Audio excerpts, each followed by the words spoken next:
A woman standing on a Hollywood soundstage, cameras rolling, millions of fans adoring her flaming red hair and emerald eyes, believing they know everything about the Queen of Technicolor.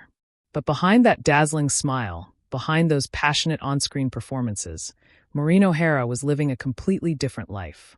A life of secrets so shocking, so carefully guarded, that it would take decades before the truth finally emerged. What you're about to discover will shatter everything you thought you knew about one of Hollywood's most beloved stars. Maureen O'Hara wasn't just an actress playing roles on screen. She was playing the greatest role of her life off-screen, a performance that lasted for 30 years, fooling journalists, fans, and even some of her closest friends.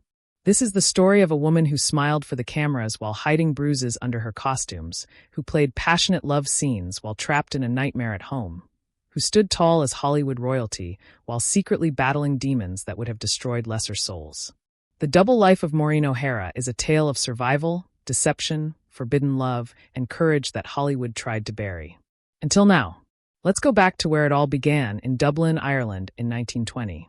Little Maureen Fitzsimons was born into a world of music, laughter, and Irish charm. Her family was, in her own words, the most remarkable and eccentric family I could have possibly hoped for. But even in childhood, darkness cast its shadow over her bright future. When Maureen was just 5 years old, a woman claiming to see the future visited the Fitzsimons household. This mysterious visitor looked into the eyes of young Maureen and made a chilling prediction. You will leave Ireland one day and become a very famous woman known all around the world. The family must have been thrilled. But then came the twist that would haunt Maureen for decades. But it will all slip through your fingers one day. That prophecy would prove eerily accurate, but young Maureen couldn't have known the price fame would demand from her. At 14, she joined the Abbey Theatre in Dublin, working tirelessly for 3 years before landing her first leading role. That's when fate intervened in the form of Harry Richman, an American entertainer who became convinced that this red-haired beauty belonged in films, not theater. He showed up unannounced at a family dinner and pressured her to do a screen test. Maureen was torn between the security of the theater and the unknown world of cinema. She chose the screen test, a decision that would change everything. But that screen test was a disaster. The studio dressed her in a gaudy gold lame dress, plastered makeup on her face, and twisted her hair into an elaborate style that made her look twice her age. Maureen felt miserable, insecure, convinced she'd made the worst mistake of her life. She was ready to return to the theater in shame. Then, one person saw through the garish facade, Charles Laughton. The renowned English actor was so impressed by what he saw beneath the terrible styling that he immediately offered her a contract. But there was a catch. Laughton insisted she change her name. Maureen Fitzsimons would have to die so that Maureen O'Hara could be born. At 19 years old, with her new name and a contract in hand, Maureen began filming her breakthrough role in Alfred Hitchcock's Jamaica Inn. This should have been the beginning of a fairy tale. Instead, it was the beginning of a nightmare that she would spend decades trying to escape. During the filming, she started dating a producer named George H. Brown. He fell madly in love with her, but Maureen's feelings were lukewarm at best. She tried to keep things casual, professional. Brown couldn't take the hint. When Maureen told him she was leaving for Hollywood to film The Hunchback of Notre Dame, Brown went to disturbing lengths to keep control over her. Just one day before Maureen was scheduled to sail to America, Brown bombarded her with desperate phone calls, begging her to come see him one last time. Against her better judgment, she agreed to a farewell meeting. What happened next would set the pattern for decades of manipulation and control that Maureen would endure. Brown ambushed her with a surprise wedding ceremony. In a state of shock, 19-year-old Maureen O'Hara went through with the marriage, too stunned and confused to say no. Looking back later, she would describe it as being in an out-of-body state, as if she were watching someone else say, "I do." Here's where the double life began. When Maureen arrived in Hollywood, her career was just taking off. Her husband Brown, hungry for attention and validation, proudly announced to the press that he was married to Ireland's hottest young starlet. The studio executives were furious. This secret marriage threatened their carefully crafted image of Maureen as an available, desirable young star. Trapped between her contract, her husband, and her own confusion, Maureen made a cold, calculated decision. While Brown waited back in Ireland for his blushing bride to return, Maureen stayed in Hollywood and quietly had the marriage annulled. The marriage was never consummated. After her wedding day, Maureen O'Hara never saw George Brown again. She had learned her first lesson in Hollywood deception. Sometimes survival means becoming someone you're not. But if Maureen thought her marriage troubles were behind her, she was tragically mistaken. While working on The Hunchback of Notre Dame, she caught the attention of another director, this one named William Houston Price. He seemed different from Brown, more sophisticated, more artistic, more understanding of the loneliness that Maureen felt as a young woman far from home. Price became her friend during some of Hollywood's darkest early days for Maureen. When director John Farrow stalked and harassed her on the set of A Bill of Divorcement, Price was there to comfort her. When Farrow's bullying became so intense that Maureen finally punched him in the jaw, Price supported her. He seemed like a knight in shining armor. Once Maureen's annulment from Brown was finalized, Price immediately proposed. Lonely, vulnerable, and desperate for companionship in a city that felt increasingly hostile, Maureen said yes. Here's where the second act of her double life began, and this one would last for 12 agonizing years. The marriage to William Houston Price was so troubling, so filled with secrets and shame, that Maureen didn't even tell her own family she was getting married until just minutes before the ceremony. That should have been a red flag. Her subconscious mind was screaming warnings that her conscious mind refused to hear. The honeymoon period, if it can even be called that, lasted mere days. Maureen quickly realized that her new husband had a chilling dark side. Price was a heavy drinker, a compulsive liar, and as Maureen would later discover, harboring secrets about his sexuality that he violently projected onto her. But this was the 1940s. Maureen was a Catholic Irish woman trying to build a career in Hollywood. Divorce was scandalous. Admitting her marriage was a nightmare would destroy her image as the wholesome, passionate leading lady. So she made a choice that would define the next decade of her life. She would pretend. She would smile for the cameras, grant interviews about her happy marriage, and never let the world see the truth. What was that truth? According to biographer Aubrey Malone's book Maureen O'Hara, the biography, the reality was horrifying. Price returned from Army service in World War II as a mean and nasty man. One night, while Maureen was pregnant with their daughter Bronwyn, Price flew into a rage about her antique doll collection. "I hate them. Get them out of here," he bellowed. When she refused, he smashed the dolls and then, in an act of unthinkable cruelty, punched his pregnant wife in the belly, endangering their unborn child. Maureen kept silent because, in her own assessment, nights like this were too revolting to relate to the world or her family. But the physical abuse was only part of the nightmare. Price was also systematically draining Maureen's fortune. He hired a business manager, who would take half of Maureen's paychecks and deposit them directly into accounts that Price controlled. While Maureen worked grueling hours on Hollywood sets, performing her own dangerous stunts and enduring the bright, painful lights required for Technicolor filming, her husband was spending her money as fast as she could earn it. The pattern became grimly routine. Price would go out drinking with his buddies every night, and in the morning when he was passed out, Maureen would call an ambulance to take him to rehab. Then she'd go to the studio, put on her makeup, and become the radiant queen of Technicolor that millions adored. One particularly humiliating incident perfectly captures the double life Maureen was living. One night, Price was at a brothel, drunk out of his mind. The madam of the establishment called Maureen, screaming at her to pick the son of a bitch up and get him the hell out of here. Can you imagine? The star of Miracle on 34th Street, the actress that families across America adored as the embodiment of wholesome beauty, getting a call from a brothel to collect her drunk husband. And yet Maureen went. She picked him up, brought him home, and the next day, she was back on set, smiling and professional, as if nothing had happened. Why did she stay? Beyond the religious and social pressures, there was another reason. Maureen was protecting her daughter Bronwyn, born in 1944. She wanted to give her child a stable home, even if that stability was an illusion. She wanted to protect Bronwyn from the shame and scandal of divorce.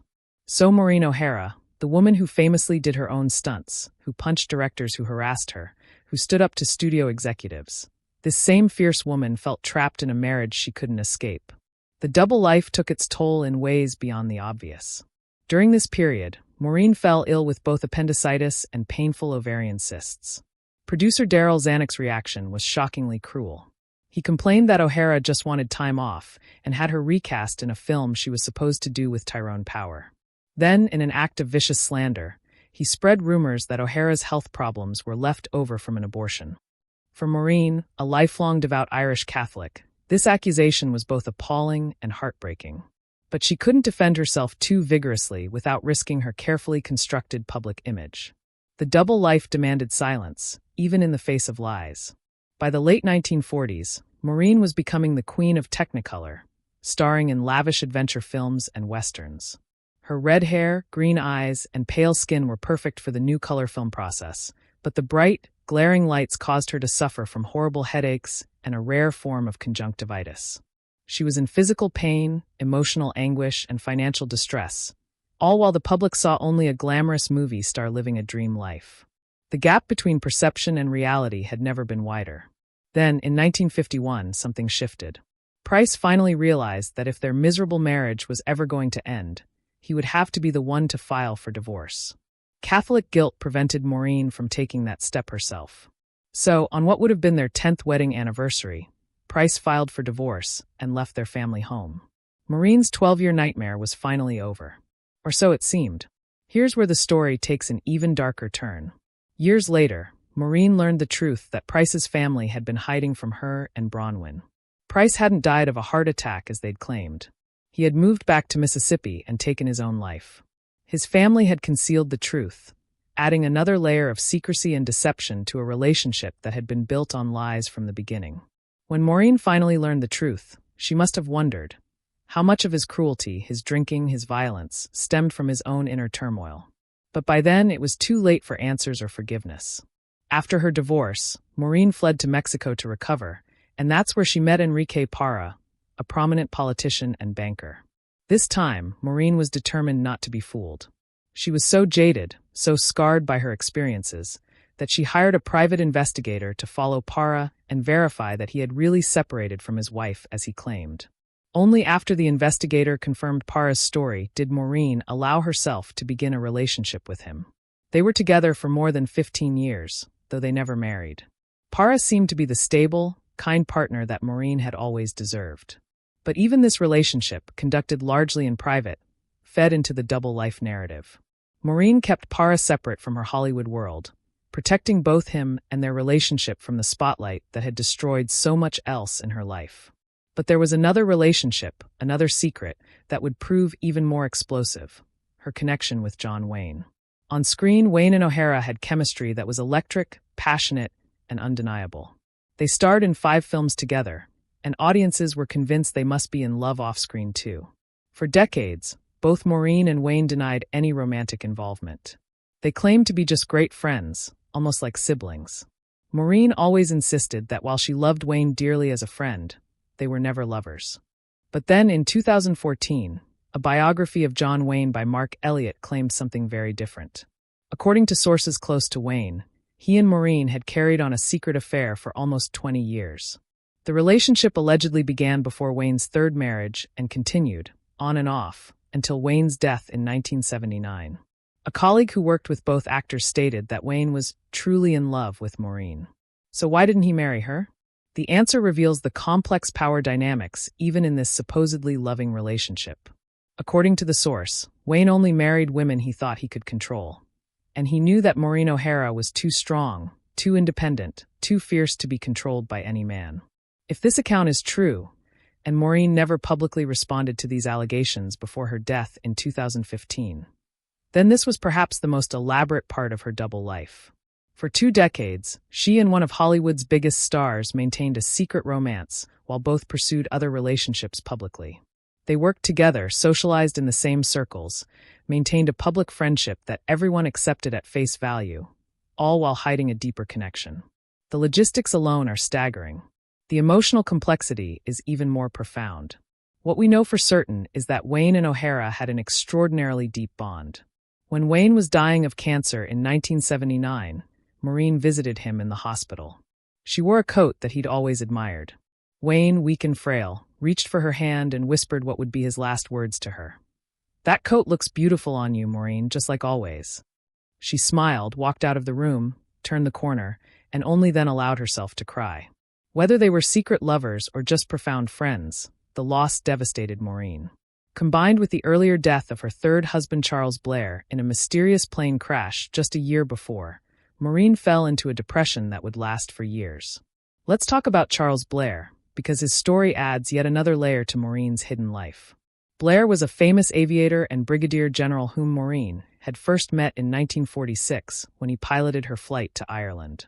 They'd remained friendly over the years, but it wasn't until 1967, when both were going through difficult periods, that romance blossomed. Blair proposed in his characteristically pragmatic way. He told Maureen he was retiring and wanted to marry her. Despite her terrible track record with quick proposals, Maureen said yes. This time, finally, she seemed to have found genuine happiness. Maureen and Blair married in 1968 and spent 10 blissful years together. They ran a small airline in the Virgin Islands. Maureen became editor of a local magazine. For the first time in her adult life, she seemed to be living authentically, not performing a role. She had largely retired from Hollywood, appearing in films only occasionally. The double life seemed to be over at last. Then, in 1978, disaster struck. Blair was flying a Grumman Goose seaplane when it experienced engine failure and crashed between St. Croix and St. Thomas, killing him and 3 passengers. Maureen was in Ireland when she received the news. But as she began to process the details of the accident, something didn't sit right with her. She started investigating, asking questions, piecing together information. What she discovered, or what she believed she discovered, terrified her. Maureen came to believe that her husband's plane crash wasn't an accident at all. She suspected that Blair had been involved with the CIA or another government agency, or that he'd been targeted because of his work involving thermonuclear arms. She believed the plane crash was orchestrated to eliminate him. Were her suspicions founded in reality, or were they the desperate attempts of a grieving widow to make sense of a senseless tragedy? The official investigation concluded that the plane was not mechanically sound and that maintenance logs had been falsified. In a dark irony, one of the people who'd falsified those logs was Blair himself. But Maureen never accepted this conclusion. She continued her investigation until she became genuinely frightened for her own safety. She stopped asking questions, but she never stopped believing that her husband had been murdered. This final secret, whether truth or traumatized imagination, she carried with her for the rest of her life. Throughout all of this, the abusive marriage, the possible secret affair, the mysterious death, Maureen was also battling another enemy, the tabloid press. In 1957, Confidential magazine, known for its salacious and often fabricated stories about celebrities, published an article claiming that an usher at Grauman's Chinese Theater had caught Maureen and her boyfriend Enrique Parra engaged in sexual activity during a movie screening. The story was designed to destroy her wholesome image and paint her as a hypocrite. But this time, Maureen didn't hide. This time, she didn't maintain the double life, didn't smile and pretend everything was fine. She fought back with everything she had. Maureen filed a libel suit and testified in the criminal prosecution of Confidential magazine. Her secret weapon? She had an airtight alibi. She was able to prove with film production records that she hadn't even been in Los Angeles on the night in question. She'd been in Spain filming a movie. The magazine's story was exposed as complete fiction. The Confidential trial became a landmark case, one of the first times that celebrities successfully stood up to the tabloid industry and won. The magazine was essentially destroyed by the legal battle, costing its publisher over $1 million in fines and legal fees. Maureen's victory was sweet, but it also revealed the price of her double life. The only reason she could fight back this time was because she happened to have ironclad proof of her whereabouts. How many other false stories, how many other invasions of privacy, had she simply endured because she couldn't risk the scrutiny that would come with defending herself? There was also another director in Maureen's life who contributed to the complexity of her hidden existence, John Ford. Ford directed Maureen in 5 films over 2 decades, including The Quiet Man, which became her favorite film.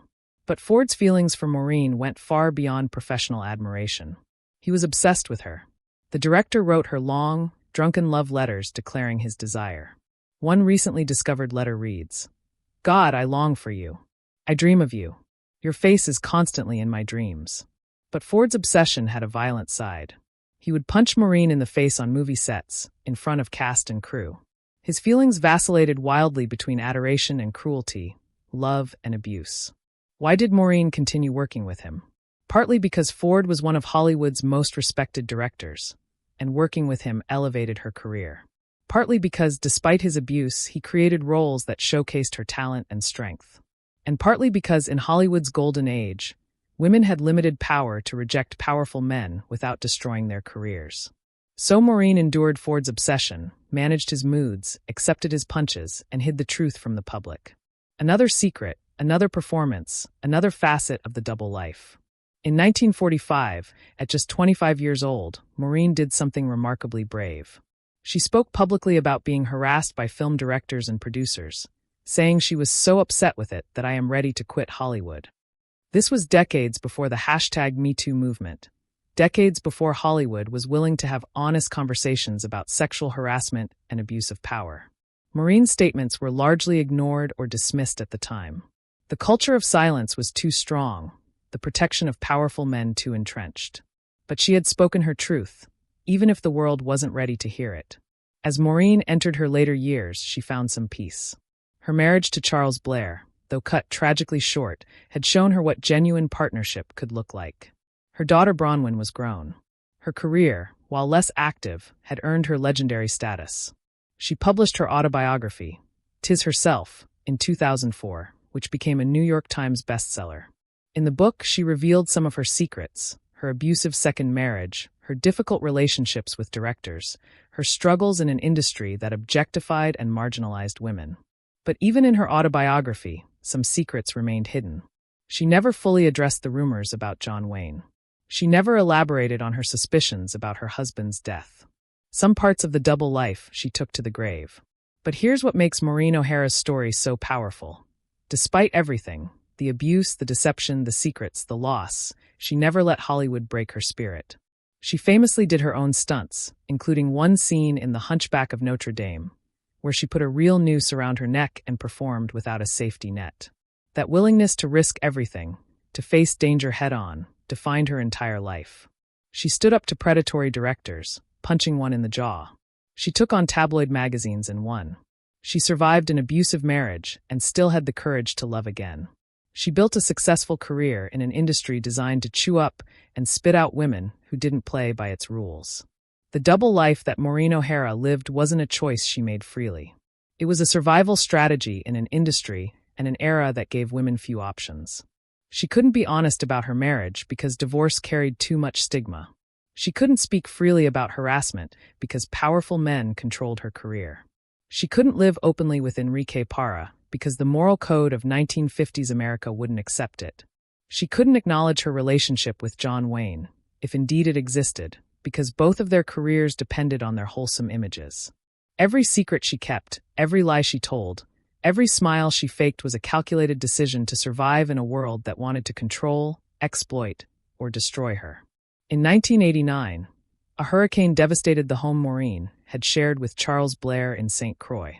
She considered rebuilding, but suffered a series of heart attacks that slowed her down. Eventually, she moved to Glengarriff, Ireland, where a personal assistant helped her. But even at the end of her life, Maureen couldn't escape manipulation and control. Her family eventually accused the personal assistant, who had power of attorney, of elder mistreatment. They moved Maureen to Idaho to spend her final years with her grandson, away from someone who may have been exploiting her vulnerability. On October 24, 2015, at the age of 95, Maureen O'Hara passed away peacefully in her sleep. Her family was with her at the end, playing the soundtrack to her favorite film, The Quiet Man. It was a fitting farewell for a woman whose life had been defined by both the roles she played and the secrets she kept. In that moment, as the music swelled, perhaps Maureen finally found peace. The double life was over. The performances had ended. She could finally just be Maureen. But the story doesn't quite end there, because Maureen's legacy raises profound questions about fame, privacy, and the price women pay for success. Would we judge her for the secrets she kept? Would we blame her for staying in an abusive marriage for 12 years? Would we condemn her for a possible affair with John Wayne? Or can we understand that Maureen O'Hara was a woman navigating an impossible situation with limited options and doing the best she could to survive? The truth is, we'll never know all of Maureen's secrets. We'll never know if the affair with John Wayne really happened, or if it was just wishful thinking by friends who wanted to believe in a grand romance. We'll never know if Charles Blair's death was really murder, or if Maureen's grief simply needed a conspiracy to make sense of senseless loss. We'll never know how many other secrets, how many other hidden truths died with her. And maybe that's okay.